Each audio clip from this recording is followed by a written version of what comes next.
The advice and opinions expressed by Dr. Granpeesheh and her guests are meant solely as suggestion and should not be in any way construed as child-specific advice.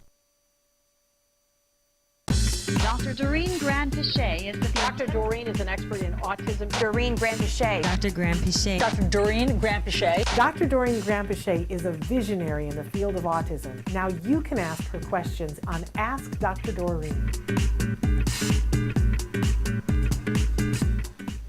Good morning and welcome to Ask Dr. Doreen. Good morning, everyone. Good, thank you. How are you? I'm good. Better because I'm here with you.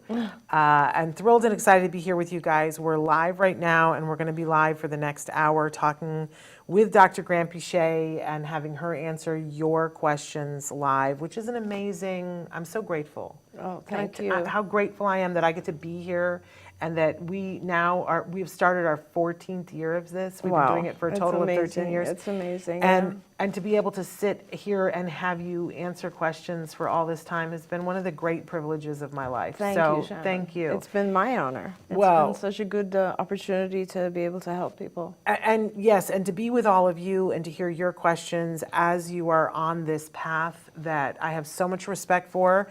Having, been through some version of that myself as a proud pony, as I like to say, a parent of a neurodiverse individual. Yeah. I love that. It makes me think I have a ponytail that I can swish. But, okay, that's a whole other topic. Anyway, we are live. We're talking with Dr. Granpeesheh. If you don't know her, she is a true expert in the field of autism. She's been working in this field for more than 45 years. I know. It's like, shut the front door. How can that be? Oh, my gosh. You don't look like you've been putting shoes on for 45 I can't even. years. We need to stop counting. It's going to get very embarrassing.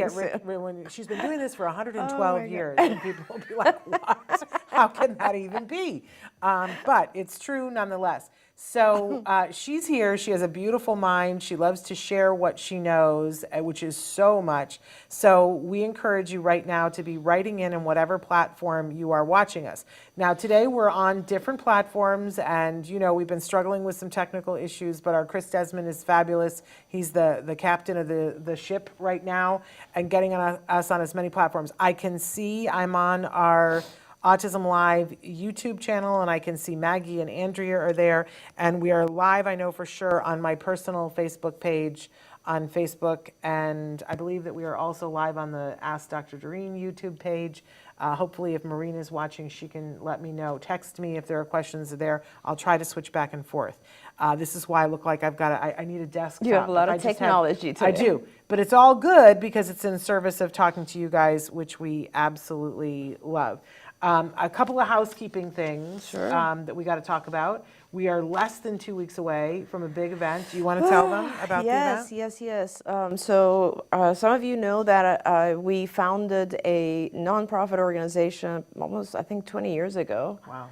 Called Autism Care Today, Act Today. And we have one really big annual event, which is a fundraiser, and it's around Halloween. So this year it is on the 28th of October. It is at the Woodland Hills Country Club, and it is an adult Halloween event. Yes. It's in the evening, and we would love for all of you to attend, whoever is in the LA area.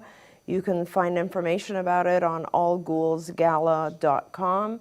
And if you can't attend, feel free to donate.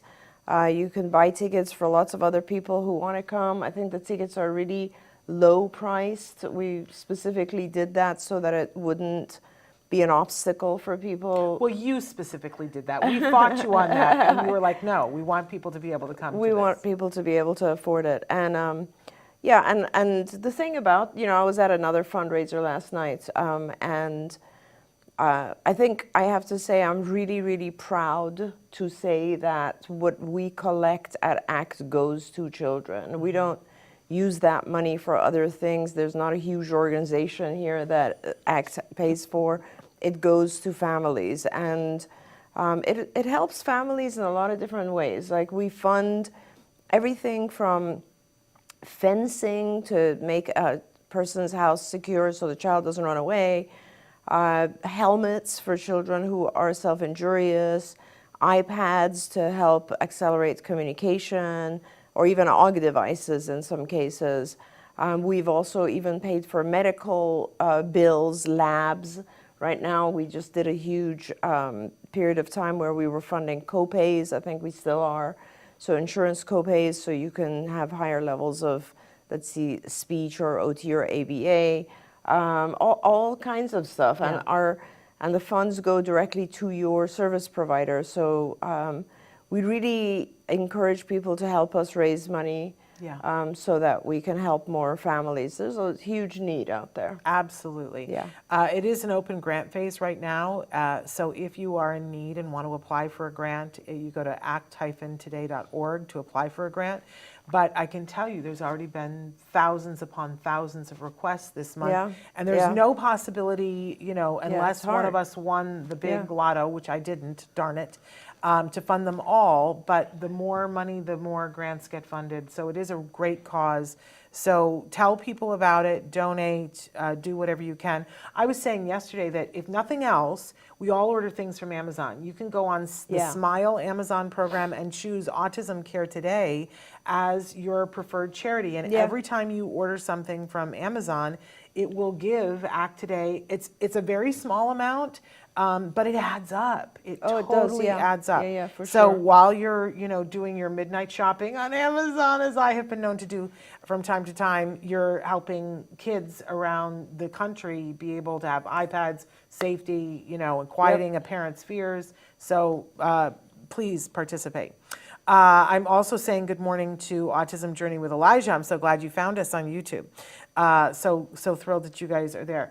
I chose the topic because we talked about building conversation the other day, a couple of weeks ago, and people wrote in and said, could you please talk specifically about interverbals and tax? And I was looking at some of the questions that we got as a result of that show. So we're going to get to that in just a second, but I think we want to start with a question that you had. Sure, yeah, and it's not really related to the topic at No, hand. but we always get to other topics anyway, and we are going to talk about building language, but I know you wanted to answer that question. Yeah, and for some reason it's not coming Okay, up. then we'll come back Due to that to- then. Let me due go to with the first one, which is web or about. not sure why. Yeah, it's technology. Oh, here we are. Oh, you got it? Oh no, this isn't it. Hold on. Okay, let me go ahead with the question. then. Okay, you go ahead. So somebody wrote in and said, my child can label things, hundreds of things, but he is 6. Will Mm-hmm. he ever be able to have conversation with me, and how do I get there? Do I ask for more speech at school? So that question kind of triggers the other issue, like the overall the subject that we're talking Yes. about. So we should just get into the subject a little Yeah. bit, right? Because interverbals are conversation, so we should just talk about that. So basically, the way that so many years ago, B.F. Skinner, who's a very well-known psychologist who was focused on learning theory, wrote a book called Verbal Behavior. And in this book, he described how language is a behavior, it's verbal behavior, and how it typically advances in typically developing children. So, and if you, as I go through these, you'll notice that, oh yeah, that's right, that's how we see development of language in kids. And so the beginning portion of language is called manding, mands. And mands are when the child requests something that he wants. And that's, you will see that with all new young children, infants, 1 year old, 2 years old, and what they're doing is they are requesting something. Like initially, of course, kids don't have language, they will cry. And then we, as parents, figure out what that cry is for. And it's kind of an interesting, natural thing that has developed, where as a parent, you learn a certain cry is saying, I'm hungry. A different cry is saying, I have pain, I need comfort. A different cry is saying, I need my diaper changed. It's really interesting how by crying different ways, we understand that. But that is kind of like a mand as well. And gradually kids learn language, and their first words might be mommy or juice or whatever it is. And usually it's a request of some type. So that's the first thing that we will teach a child, is how to request and things that they want. And that's an easy thing to teach because there's a lot of the motivation in the child to use that word because that's the reinforcer they're going to get. They want the reinforcer, they name it, they get it. And that's like the most basic principles of ABA. So we always start with MANS. Then the next level, if you now think of the 2 or 3-year-old, sitting in the back of your car as you're driving and they're labeling everything they see, right? Mommy, fire truck, policeman, red car, whatever it is. And that is tacting. And tacting is, I see, I name, right? I see something and I label it. And that's the next phase of language. And that's in multiple different lessons, we go to that phase, which is essentially first we receptively identify it for the child, which just is kind of making it easier. So we'll say, touch cup, and the child will touch it because now you've named it cup. Right. So then that in itself can act as a prompt for the next phase, which is what is it? Cup, because you just said it, right? And that's a way to teach tacting or labeling. And then, of course, you take those and you expand on them and you make them more blue cup and pink bottle and so on and so forth. And then the next more advanced is conversation, which is intraverbals. Now, intraverbals are basically a type of language that does not depend on the visual presence of something, but depends more on something that was vocally said. And if you think about conversation, that is what conversation is, right? So I'll say something, you respond to that. I then respond to what you said, and so on. And it isn't dependent on a visual cue of any kind. So we teach intraverbals in multiple different ways, just like we teach MANS and TACTs in multiple different ways. Some of the ways that we teach intraverbals are, for instance, asking questions. WH, those are intraverbals, right? What color is the sky? Where do you like to eat? Who do you do this? How? Whatever. All of those are intraverbals because they're questions that are not directly prompted by something that is right in front of you. And over time, and that's just one, like there's other ways that like you can fill in, sing songs and the child completes part of it, or you fill in the blank and so on. Any kind of language development that occurs where there isn't a direct visual prompt to it can be classified under intraverbals, and that's what leads to language. Now, as a parent, you just put those concepts in your mind, but I think it's more important to translate those to specific lessons because it's not as meaningful to tell you, yes, you now need to work on intraverbals. Right. The truth is you should be going down a path of a series of lessons that lead to conversation. And there's many, many, many lessons by the time you get to conversation because you want to make sure the child has learned enough topics that they can talk about them. And also you want to make sure the child has learned a little bit of the cues that are involved in having a conversation, like eye contact and taking your turn and making sure that you understand the subject that the other person is talking about and repairing the conversation if they start to lose interest. And I mean, there's so much stuff that goes into conversation, but the initial lessons go in an order of complexity. They start with very, very basic. And I think that's much more interesting for parents to kind of look at, let's say, the first 20 or 30 lessons that lead into conversation. And I'll go through some of them right now. I mean, I can't. Well, can I ask? Sure. Because there's a question that came in this morning that kind of goes along with it. That Andrea asked, how much language do kids need to have in order to have a back and forth conversation?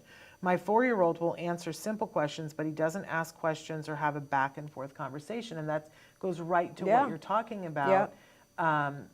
And of course, my head goes to, I ridiculously, yes, I'm going to admit to it, over the weekend was watching that show Love is Blind. Do you know anything about this? I know something about it. I haven't seen it, but I know, There was a guy on the show that he was totally conversational with the girl when they were in the pods together and he couldn't see her, but then they go on a vacation to, I don't know where they were, some tropical island or something, and he kept saying, I don't know what to talk about. I don't know what to say. I don't. And I thought, oh, if somebody just like gave him some prompts, if somebody just Yeah. helped this poor guy out, Yeah. right? But, Yeah. you know, there was a lot going on, and, Yeah. and he couldn't Yeah. come up with anything to say. Right. And for some of our kids, if they don't have anything to say and we're asking them to be conversational, and they don't, you know, if Yeah. I love her question, how much language do the kids need to have? So I'm sorry for my love is blind analogy, but go ahead. No, that's exactly right. And it's not, you just gave one example, which is a great example of they don't know like what to talk about in that particular setting as an example, right? Or with that particular person, or if it's a group of people versus one, or if you've just met someone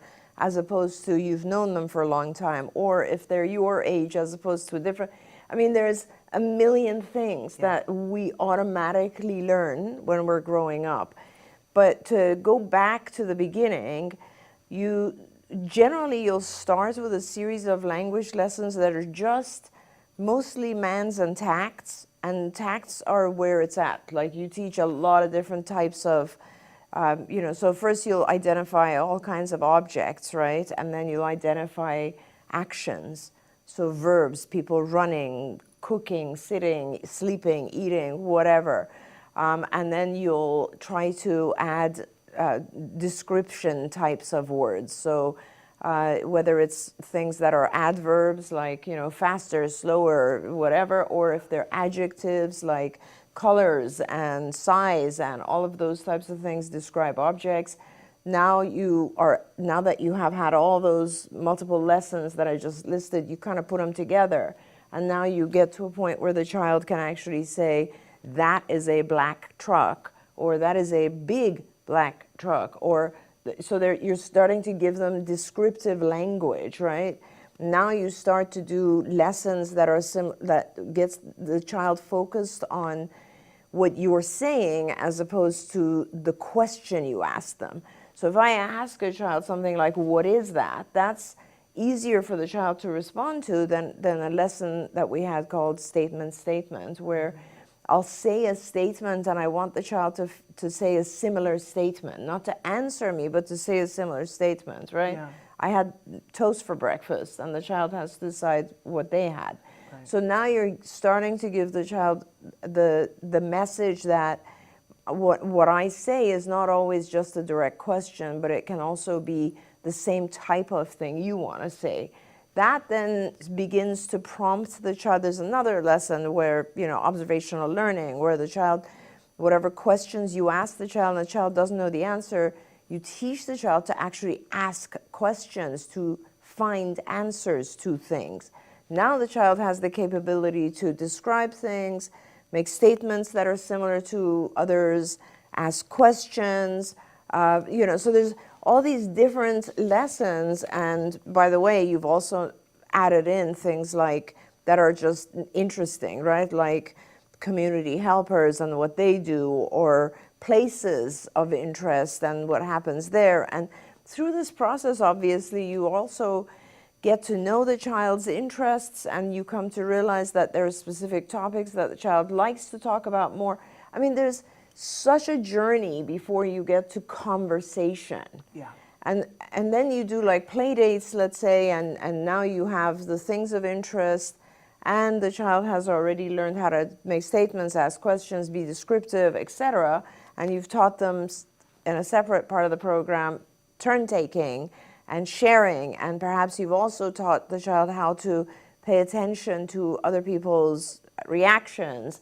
And then you do a play date, and you prompt a lot of it so that the play date starts to have some back and forth conversation. And now you're at a point where, oh, you can have maybe 2 or 3 other children there, and your child might feel comfortable enough and know how to go and interact.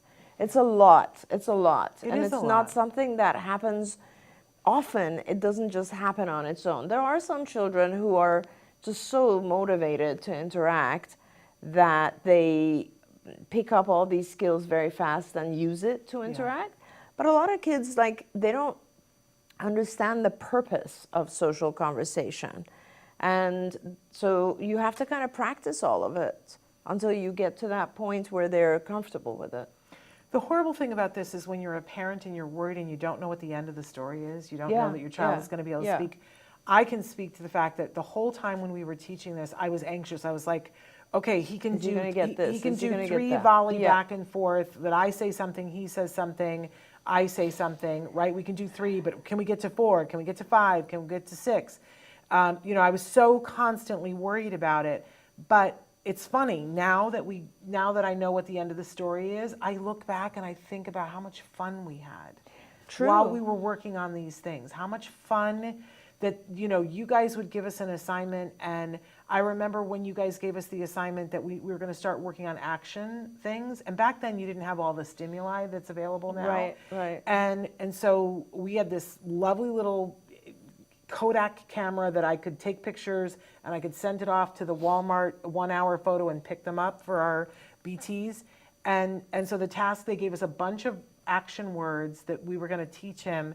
And it just so happened, I mean, this is like how weird life is. It was this time of year, it was Halloween, and one of my best friends was diagnosed with cancer. Ugh. 3 little boys, and she was diagnosed with cancer. I mean, that's a bad day, right? my gosh. And I said, what can I do? And she and her husband said, can you come over? We have to chart a course and make all these appointments and everything. Can you come over and hang out with the boys? So I had one of those packages of Halloween gingerbread house. Yeah. I brought it and jam, and I was like, get in the car, and we went over, and I had my camera. And we put together the gingerbread house, but then we ended up playing a game where we have this list of photos with these 3 little boys and my son, let's take these pictures. So I would say, okay, reading a book, and they would each, you know, figure, oh, let's take this picture. And we ended up having this amazing good time that still lives in my heart. And that, because we were doing it and taking the pictures, I think my son learned it faster. Interesting. Because he was involved in it. Interesting. And I don't think of that as a painful day anymore. Yeah. Because she survived, thank God. Yeah. And my son learned those action words and Amazing. learned so many more Amazing. things. So I just want to say, if you're going through something today and it feels like it's absolutely horrible and it's the worst day ever, and oh my gosh, we got to teach all these, and it seems overwhelming, I just want to tell you, as the ghost of Christmas past, you get there. Yeah. And you just got to put yourself Yeah. through it and make the most of it. And time Yeah. makes it easier. And you build on whatever you have right now. And I know lots of people that have ended up in lots of different places. Everybody's still okay. Yeah. Even the kids that don't learn all of the action words. Yeah. Yep. Everybody ended up okay. It Yeah. will be, but do everything that you can right now is my advice. Yeah, and that's really good advice. And it's because it is very, very difficult. And often I think parents also question things because it is rote in the beginning. Yeah. And you wonder, like, why isn't he just picking up conversation? This is so rote, going Yeah. back and forth and teaching him 3 questions. It's so rote. And it is rote in the beginning. And you do that for a little bit until your child figures out the formula, Yeah. right? And they figure out, oh, this is what this is. And then it's not rote anymore because they'll start to generate their own. Yeah. But it's like you do need to go through those phases, and those phases are very scary. And, you know, a lot of parents question those Yes. phases. Yeah. And Andrea wrote back in and she said, thank you. This whole process is really not for the weak. That's so true. She says, I'm doing everything possible, but I'm exhausted and it is hard, praying in a few years that I get there. And, you know, it is that thing where we feel like I'm going to arrive. Ugh. And I got to tell you, Andrea, it doesn't end up being an arrival. Yeah, But it's it ends up being moments where you go, look where we are, and I didn't think we could get here. Yeah. And so, but but Andrea, you're going to be fine, and he's going to be fine. And you know how I know that is that you're on the job. Yeah. And whenever we Yeah. see a parent who's on Yeah. the job and this passionate, it's always okay. That's right. That's So right. you're going to be okay, and I can't wait to the day a couple of years from now when you and I are talking and you go, oh my gosh, Yeah. like this happened and I didn't even realize. Yeah. And I prayed for that. Like, So true. It's amazing. Do you want to do your question next, or I've Let got me a see bunch of good if questions it's coming here. up, because I was having issues with it coming up due to. Well, I've got a question from Maggie that I'd love to get to, Sure. if it's okay. Maggie says, just last week, my 2 maternal cousins, male and female, Mm-hmm. have found out that their sons, one son each cousin, are autistic. They are 3 and 7 years old, respectfully. My son is 10 and was diagnosed at 3. So my question is, the genetics by my mother's side, is that the cause of my son's diagnosis? And I'm feeling guilty. Oh, I know, gosh. I just want to hug Maggie. Oh, my goodness, yeah. So no one can really respond to that until you do very clear genetic testing on both sides, and you don't, and the genetic test, the genetic side portion of it is just one part of it. And remember, they haven't even identified all the genes that contribute to this. But also, what's really important is that even if there is a genetic component, it is always triggered by something in the environment. And there are cases where there's, 2 children, identical twins, one has autism, one doesn't, Yes. right? So there's an environmental factor that's involved. It doesn't, that being said, let's put that aside for a minute. Guilt is just one of those completely negative and useless. It doesn't produce anything positive in life. It's just an emotion that you need to try to get away from and give up, because you did not do anything to be where you are. You didn't, right? And there's so many parents who will come to me and say, do you think this happened because I did that? Or, when he was 2, I did this. Or is it because we did that? Or, and you have to leave all that behind, because there's so many factors in a child's life and we don't know. We don't know right now what leads to these symptoms that we pull together and call autism. We don't know how that affects each different child. So please try to step away from that guilt. Yeah. I will say, I do a talk, and one of the things I say, I'm the luckiest person I know for so many reasons. Mainly because I'm married to who I'm married to, and I have the kid that I have, right? And that I got to meet you. Like, those are like the top 3, right? But one of the other reasons why I'm really lucky is that it used to drive me crazy. And I think this is a path for a lot of us, that I would go through, okay, so is it the mercury in my fillings and my teeth? Like, yeah. And we all go through all of the different reasons So many things, of why. Or, we know people publicly that, somebody who wrote a book and their child is diagnosed with autism, and they felt that it was because they had had an abortion at some point, and so this was God's or the universe. punishment or something? Punishment, yeah.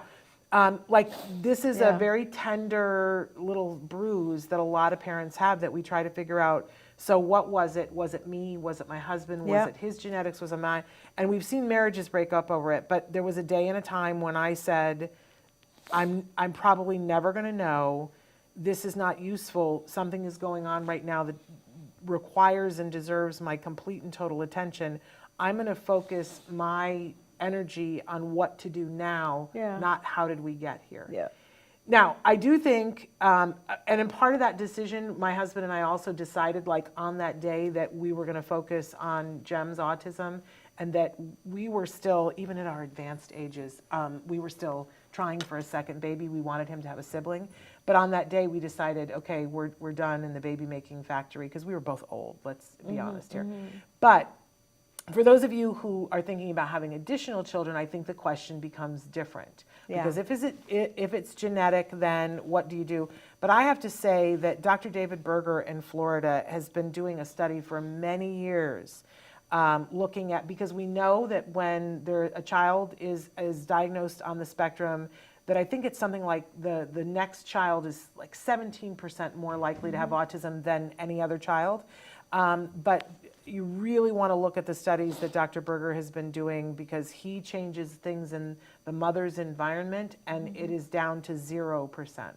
That out of, I think he's over 10,000 births now, when he's been able to help the mom while she's pregnant to just eliminate some things in your diet, maybe increase, and it's different for everybody. It's not like there is a protocol. He looks at your blood and says, this is what you need.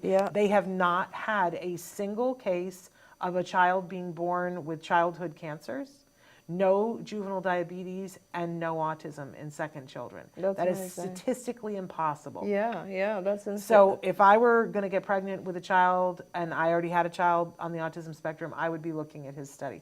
Dr. David Berger in Florida. It's called the P2I study. Yeah. And you were involved on part of that you Yeah. were working with, why can I not think what his name Dave is? Humphrey. Yes, thank you. Yeah, so it's the forum, and the Yes. Autism Forum is the group that I'm on their board, Yes. and the forum founded this, and it was David is fantastic, and he carries out these protocols, but the forum put a lot of time and research and money into it, and they found all the different kinds of supplements and things that you have to do for moms to guarantee healthy birth. Yeah. And yeah, so I mean, there is a lot of literature on that. And I do, actually, I think it's not a bad idea. I was just talking to a friend, and she was saying that her daughter, who recently got married, the daughter and the husband both have a positive gene for some other thing, and they both, so therefore decided that they're going to work with a specialist who in fertilization, where they actually can control now for when both sides have a positive gene for something. So I think it is where medicine has advanced to the point where if you are going to have a second child, it is helpful to have some genetic testing. UCLA has a gene lab. Lots of universities have places that will help with this. This seems like a good time to bring up, too, we're going to be talking about this more in the next couple of months, but if you are a parent and you have a child that's already diagnosed on the spectrum and you've already given birth to another child fairly recently, there is a new project that you're involved with. Well, it's Gemma. not new. Yeah, it's been going on for several years. It's the primary researchers are at Harvard. Yeah, it is called Gemma. This is a project that we will be supporting and helping them move forward.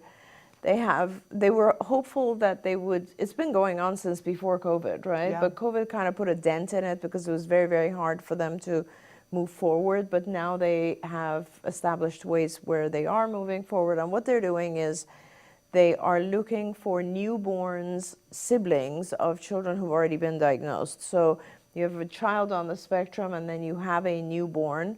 And what they like to do is every 6 months, from as early as possible, do a series of tests with the newborn, both kind of psychological assessments, but also blood, urine, etc. And they would do that every 6 months for 3 years.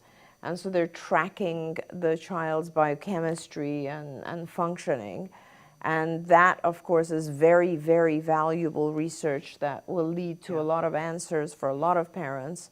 But it's also very hard. I understand when you have a newborn, you don't really want to expose them to testing every 6 months. But, you know, it's just a very meaningful project. And I don't think that. I think what I hear from a lot of parents is that they're concerned. I've had one child that has a diagnosis. I have this other child. I would like for someone to be watching them like a hawk so that we know now we want to catch it as early as possible. That's a great point of view, yeah. And so I hear from parents like, who do I need to go to like see what's happening with my second child and know, because we've had examples of where the second child got diagnosed like so quickly that they were able to get in there and turn things around, prevent the child from ever having like the big diagnosis because they didn't get a chance to fall behind. Correct. So, I think parents are going to want this. So if you're interested, we're going to have more information. You're going to be seeing flyers and things. We're actually hoping to have some guests on the show to talk about it. That's awesome. So yes, but it's the out. Gemma project. It's Harvard, but we'll get you actual places where you can apply to be a part of this study because it's really beneficial. I got to give this shout out to Stephen, Stephen, I just want to hug you.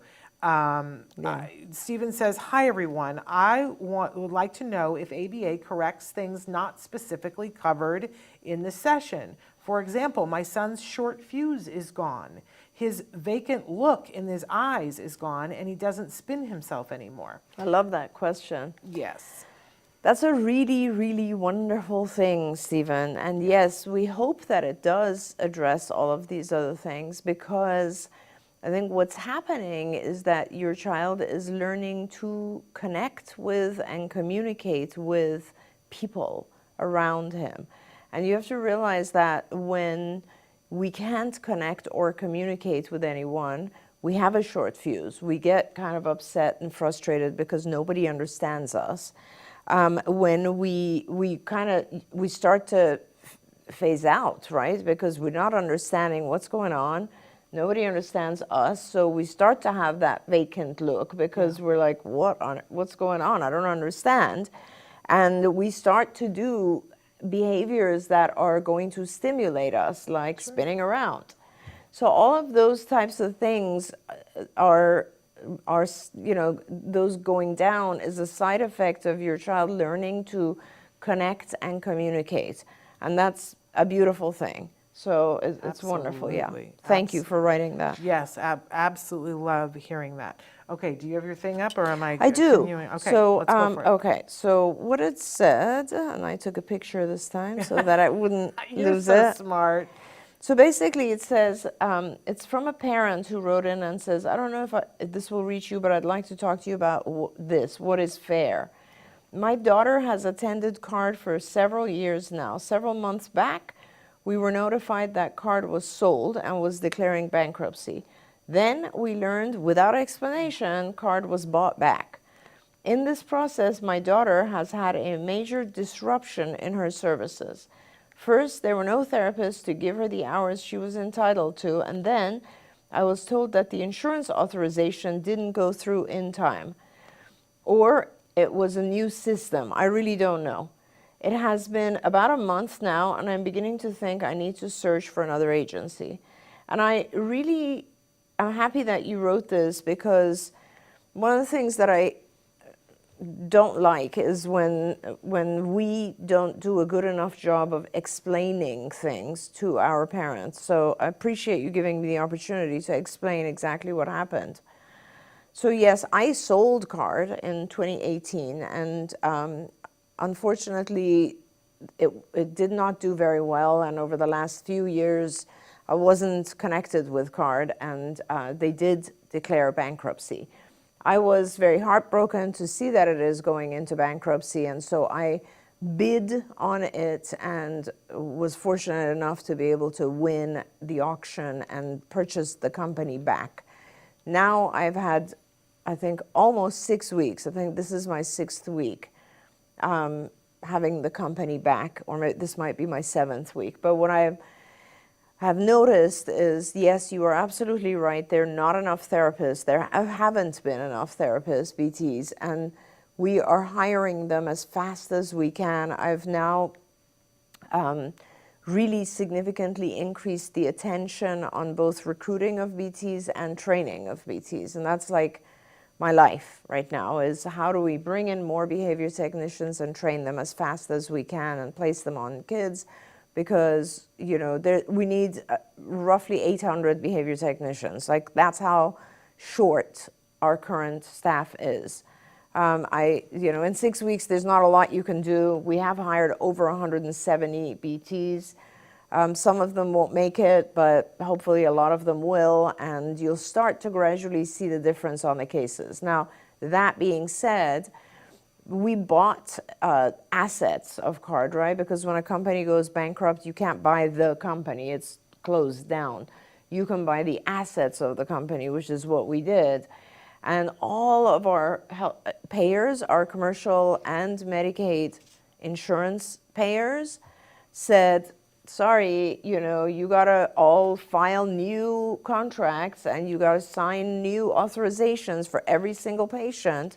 And we were like, okay, fine. We put a ton of people on it, and we were able to get, in the first month, almost all of our commercial payers, so like regular health insurance payers, almost all of them gave us a verbal approval and said, okay, you're fine, we will continue services with you, but you're gonna have to file new authorizations for each child. And we said, not a problem, we'll do that. That's it's like a permission from the insurance company to allow you to serve each child.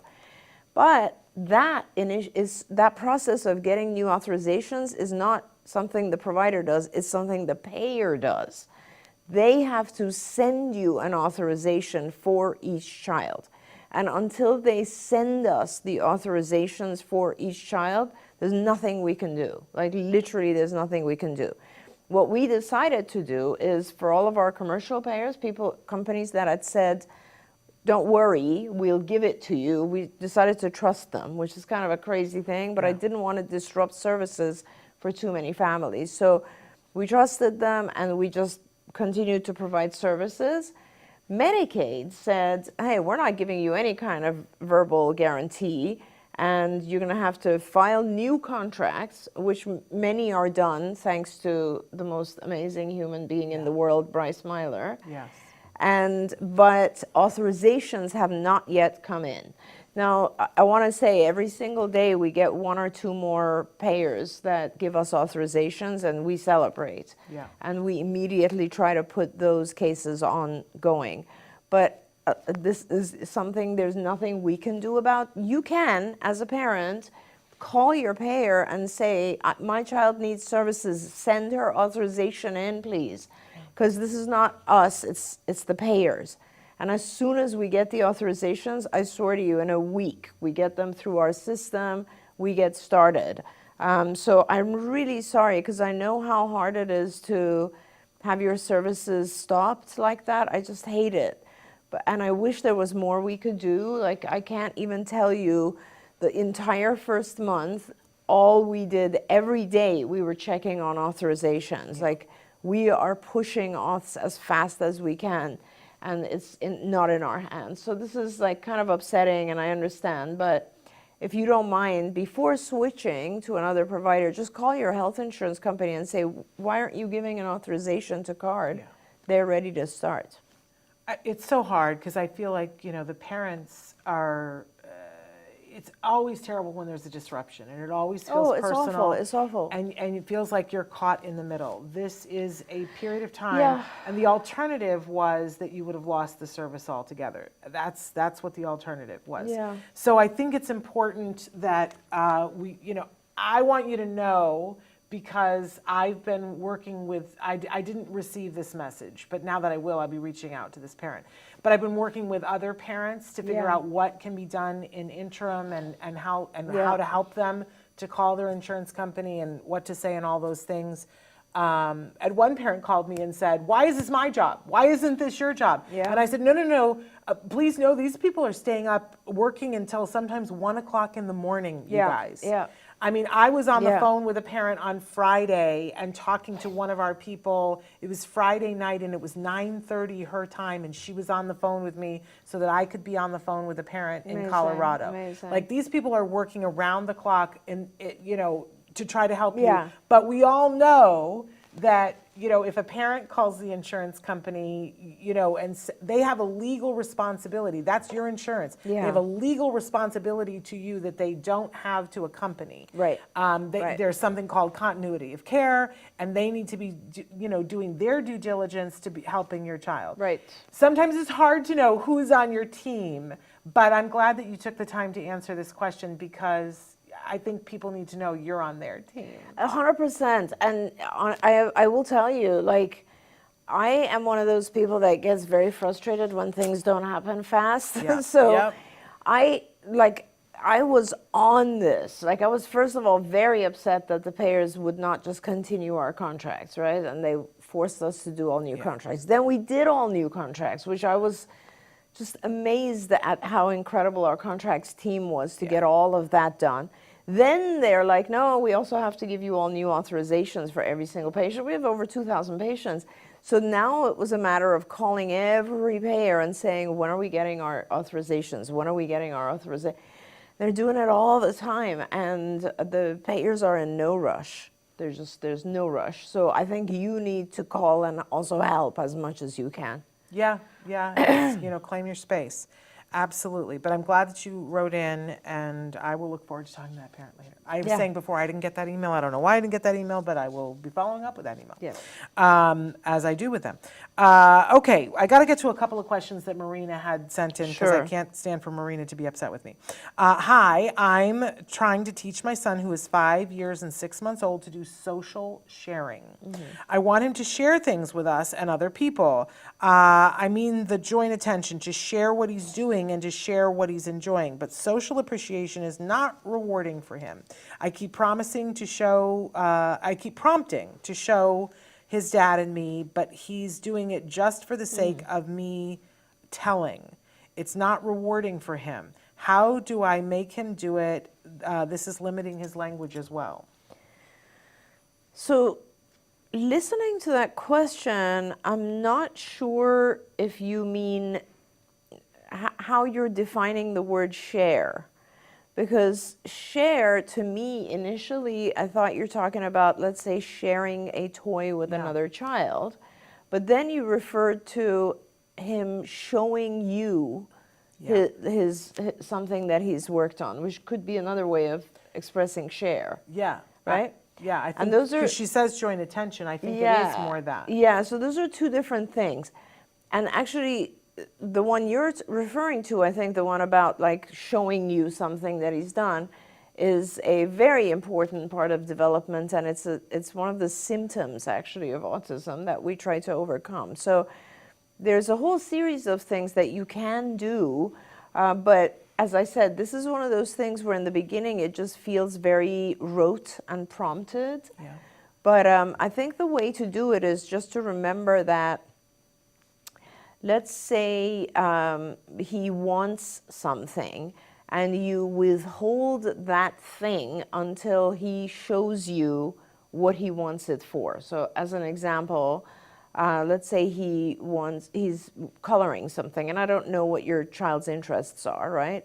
And he wants the color blue, and you prompt him to actually show you and say, I want blue here. Yeah. So then you give him blue. And that's the beginning of kind of showing something, right? Or it could be that, it gets to a point eventually where you want to make sure that you really praise and reinforce things that he produces, whether they're construction or art or puzzles or whatever it is. And gradually, and you pair your own excitement and reinforcer with something that might be meaningful to him now. So like, for instance, it might not be meaningful for him to show you something and you go, wow, great job. But over time, if that wow, great job is paired with, let's say, his favorite cookie, that wow will actually take on a positive facility. And I know it's weird because typically developing kids, one of their primary not primary, but one of their main reinforcers is social praise. And with our kids, it's not initially social praise, and that's okay, because over time it does become, and they do learn that they feel very good about making you proud, making you happy. But you have to pair yourself with things that we call primary reinforcers, such as food. And it's okay that you have to do that for a little bit, but that happens in normal development anyway, if you think about it. With mom is the source of food, mom is the source of comfort, etc.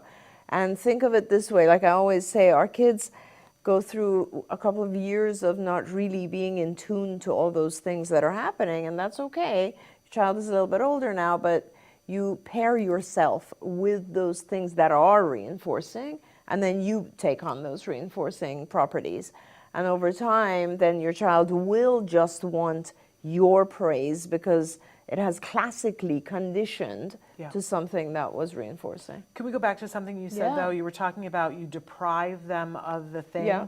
And I want to be clear about this because I think there's a lot of misunderstanding about this, that I have seen parents go, okay, he wants, let's say this is a Buzz Lightyear. He wants the Buzz Lightyear, but they said to deprive him of it. So they put it up on a shelf, and then we never see the Buzz Lightyear again. No, this is not what she's talking about. No, you do it in order to motivate showing. Yeah. So in other words, you do it, and you also will use that tactic in order to motivate language. So you basically don't put it away, you hold it so that the child will now show you their artwork, for instance, so you can give it to them. You hold it so that the child can now show you what they're building and that they need that object, and then you can give it to them. But you're doing it right there in that Yeah. moment, not some other moment. Right. I've seen parents go, well, we're depriving him of that until he does the thing, and there's Right. no, and you go, no, No, you're holding uh, it as a prompt. Right. Yes. There we go. Okay, I just wanted to be clear about that. Sure. Okay, another one from Marina. How can I help my 3.5-year-old son with ASD stop using a pacifier at night when I've already disallowed it in other environments? What would be a replacement for a pacifier for self-soothing? Thank you. Yeah. So if you want to get rid of the pacifier, you don't really want a replacement of the same sort. So I would, again, at this point, first of all, I would pair it with something that is okay to continue forever, which is like soothing music, let's say, or a stuffed animal that he can hold on to. I mean, there's so many clever things nowadays that are insane, like stuffed animals that actually vibrate or Yes. are warm, or, there's like Yeah. such cool stuff. So you can definitely introduce those things into his environment, but sooner or later, you're just going to have to get rid of the pacifier. There's two ways to do it. One is just not to give him the pacifier, which is kind of like flooding, and your child will probably have a little bit of a rough time the first night or 2 nights, 3 nights, and then we'll hopefully get over it. Another way to do it, which is a clever way that a mom actually did one time and taught me, was that she gradually cut tiny pieces of the pacifier until it was just so tiny that the child didn't really care anymore. Wow. So it was just a reduction of the size of the passy, the section that you suck is plastic, right? And after a while, the child kind of just didn't care. Interesting. So that's another easy way to do it. Yeah. Wow. Yeah. Okay. Fascinating. Okay. Jitha has written in and Yeah. said, hello both. Would like to know if vitamin B12 increases hyperactivity. Mm-hmm. And number 2, can you please comment on the use of broccoli sprout supplements for kids? I don't know much about broccoli sprout supplements, so I can't comment on that, but I can tell you that yes, generally B12 will increase energy, and that could lead to hyperactivity. So something that you should probably discuss with your nutritionist or dietitian or functional medicine doctor, and there are other things that they can give you to kind of balance that out. And the sulforaphane, which is the thing in the broccoli sprouts, I don't really know anybody personally that has had it and seen a big bang for Yeah. their buck. I Yeah. know that the thought process behind it was that there Yeah. were a lot of us that when our kids would have a small fever, like not be terribly sick, but be running a small fever, They felt suddenly really, they were they doing could well. talk. Yeah. They could talk, and Yeah. we were all like, "What? Does my child have to be sick to be able Yeah. to talk?" And the studies showed that it was sulforaphane that releases in the brain, and that you get the same thing from a Yeah. broccoli sprout. I haven't seen it work in pill form. I just got to Yeah. be honest. Yeah. I think everybody got really, really hopeful. Yep. And I have not seen, whereas for the B12, I have seen lots of parents do the B12 Yeah. and go language skyrocketed. Yep. So I just haven't seen it. I'm going to be at the TACA conference this weekend. I'm speaking at the Oh, TACA nice. conference. Very nice. And very excited about that. And I'm sure that that will be one of the topics, and I will be happy to come back and tell you what I learned from that. I also want to say Dr. Temple Grandin's going to be there as well. She's the Awesome. keynote. She's going to be at the All Ghouls Gala I the know. following weekend, which is crazy to me. I said it was never on my wish list to be at a Halloween party with Dr. Temple Grandin, but it's on my bingo card now, and I'm really happy. Oh my gosh, I can't wait. It's going to I'm be so fun. excited. It's going to be very, very exciting. Yeah. Okay, we had one more question about, and by the way, Andrea says that they Oh, actually they do. make Okay, there you go. pacifiers that get shorter and shorter. Who knew? It's like the opposite of Pinocchio's nose. Okay, we'll take it. Somebody wrote in and said, can you, and we don't have time for this question, but it was towards our topic. Can you teach some of the more advanced conversational skills to a child who is nonverbal and uses an assistive Technology, technology? My son is 9. He can push buttons on his Dynavox to tell me I want, and another button to tell me drink, help, toy, video game, etc. but is he ever going to be able to write me one of those big long paragraphs I hear some kids suddenly can do later on, and how can I get him there quicker? Yeah, it's there. It's funny that you wrote that question, because there are some kids that it's almost like as soon as they start typing, there's like a whole, a flood, and you suddenly see all the talent. And then there are kids who it takes a little bit longer for them to learn to type and learn the subjects, and eventually they do communicate a lot more. So I would be patient, because I'm just proud of parents who kind of go the OG device path, because it's so helpful to a child to be able to communicate, that the sooner we get them communicating in any possible way is the best thing you can do. Yeah. So I would just wait as your child learns that more and more language is useful. Yes, they will start to hopefully go into more depth in their conversations, and you got to make sure that though you are teaching these, like I said, there's tons of lessons that are taught to get you to that phase of intraverbals, right, or those longer sentences and paragraphs. So you still have to continue teaching those lessons, even if the child's response is through typing. There we go. This has been really exciting to be here with you guys. Thank you you, for yeah. being with us and finding us where you can find us. And thank you for your wealth of knowledge. Oh, it's always a pleasure, Sharon. Man, Thank you, everyone. Such a pleasure. And we have a lot of exciting stuff in the hopper, so keep watching. We'll let you know where we're going to be, when we're going to be. But we definitely have you back next week, and we might have some surprise guests to talk about some of the things happening at All Ghouls. It's going to be really, really fun. But we will be back. Until then, give your kiddos a hug from me and one for you too. Bye-bye for now. Bye, everyone. Don't forget, you can watch Ask Dr. Doreen live every Tuesday morning at 10 a.m. Pacific time. We hope to see you there.